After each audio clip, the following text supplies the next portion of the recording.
Hey, it is the 15th of December. We look at all these holes in the advent calendar. It's almost like we have had so much fun already opening so many, but there's still a heap to go. There's still heaps to go, which is so cool. All right, number 15.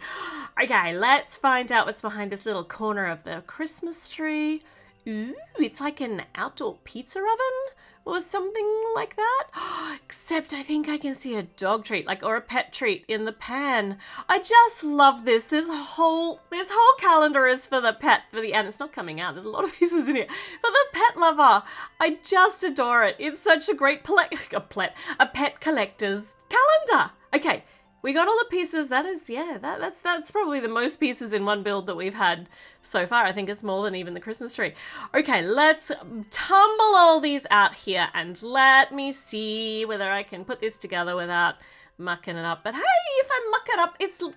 I can just pull it apart and start all over again. So these little bricky bits go on the side. I love getting some of these imprinted brick bits, some coals. Roasty orangey coals for down the bottom. So it's on snow. It's on snow.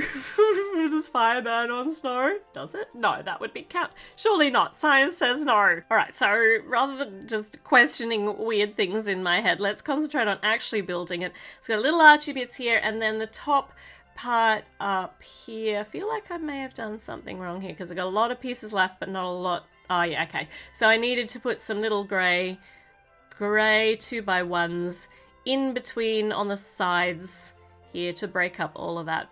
Yeah, to break up all that brown. Take that just a little bit higher because you need enough height in there for pizza oven slide in. I wonder if we could use that as a pizza oven. I mean, that's not its actual design for this, because with this one we're actually making pet treats to feed all the pets that we're getting in these sets. That's adorable. Fresh outdoor oven baked pet treats. Let's pop this one over here next to the coals. Let it just warm up a bit. Nom nom nom nom. And I think we'll put Leo in charge of this because poor Leo has been designated as the chef for all things. All things you show it just the tiniest interest in cooking, and then people make you do all of the things. And Daisy's come in to give him a little bit of a taste tester. That's so cute. That's a really cute little build. It's not very Christmassy, but it works really, really well with the rest of the theme of the calendar. All right, I'll see you back here again tomorrow. Have a good day. Merry Christmas Day. A Christmassy treat day. Oh, I will stop. I promise. Okay, bye.